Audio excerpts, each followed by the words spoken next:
বাজেটে কোন জিনিসের দাম বাড়লো আর কোন জিনিসের দাম কমলো এক নজরে দেখে নিন আজকের এই ভিডিওটিতে। তো বন্ধুরা চলুন ভিডিওটিকে শুরু করা যাক। ভিডিওটি শুরু করার আগে চ্যানেলে যারা প্রথমবার দেখছেন চ্যানেলটিকে সাবস্ক্রাইব করে পাশের বেল আইকনটিকে বাজিয়ে রাখুন, কারণ আমরা এরকমই গুরুত্বপূর্ণ হেল্পফুল আপডেটগুলো আমাদের চ্যানেলে প্রতিনিয়ত আমরা দিয়ে থাকি। তো চলুন ভিডিওটিকে শুরু করা যাক।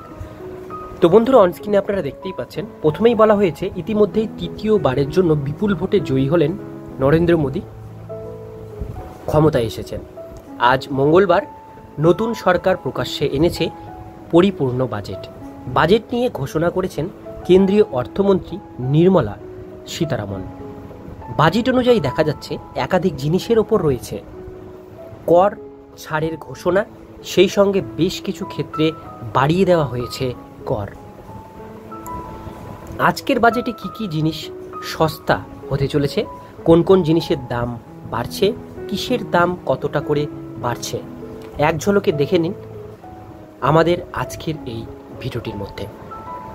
প্রথমেই যেটা বলা হয়েছে, এক নম্বরে দাম কমতে চলেছে একাধিক ওষুধের, বিশেষ করে যেগুলি ব্যবহার করা হয় ক্যান্সারের চিকিৎসায়।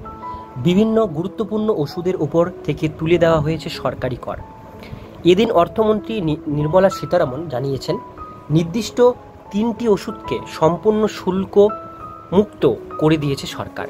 খুব স্বাভাবিকভাবেই মনে করা হচ্ছে ক্যান্সারের এই সমস্ত ওষুধের দাম কমে যাবে এর ফলে।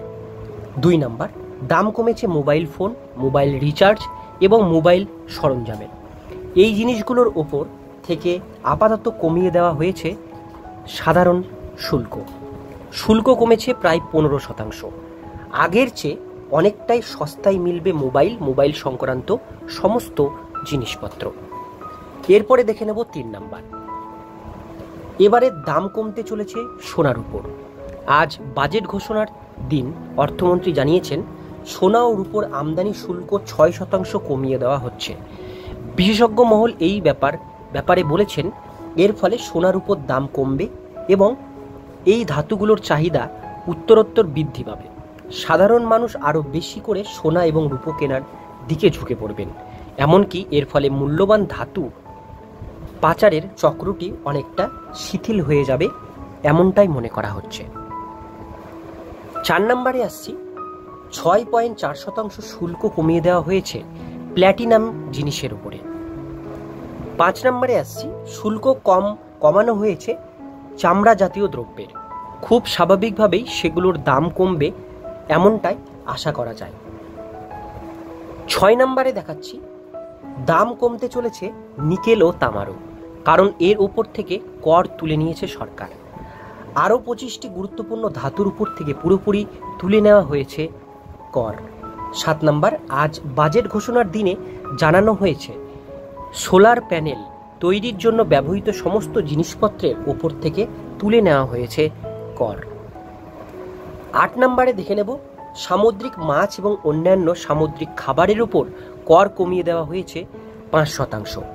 তবে বেশ কিছু জিনিসের দাম বেড়েছে। কোন কোন জিনিসের দাম বেড়েছে এবার সেগুলো একবার এক চোখে আমরা দেখে নেব। 9 নম্বর, টেলিযোগাযোগের সরঞ্জামের উপর এতদিন কর নেওয়া হতো 10%, এক্ষেত্রে সেই কর বাড়িয়ে করা হলো 15%। প্লাস্টিকের বিভিন্ন জিনিসের উপর মূল্য বৃদ্ধি করা হয়েছে। এছাড়াও অ্যামোনিয়াম নাইট্রেটের উপর 7.5 থেকে 10% কর বৃদ্ধি করা হয়েছে কেন্দ্রীয় সরকারের তরফ থেকে। তো বন্ধুরা মোটামুটি সমস্ত ডিটেলসগুলো আপনাদেরকে বললাম। আপনারা নিশ্চয়ই বুঝতে পারলেন কোন কোন জিনিসের দাম বাড়ানো হয়েছে, কোন কোন জিনিসের দাম কমতে চলেছে।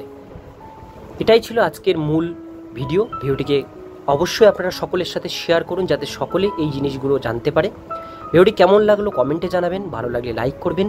নিত্য নতুন আপডেট পেতে গেলে চ্যানেলটিকে সাবস্ক্রাইব করে পাশের বেল আইকনটিকে বাজিয়ে রাখবেন।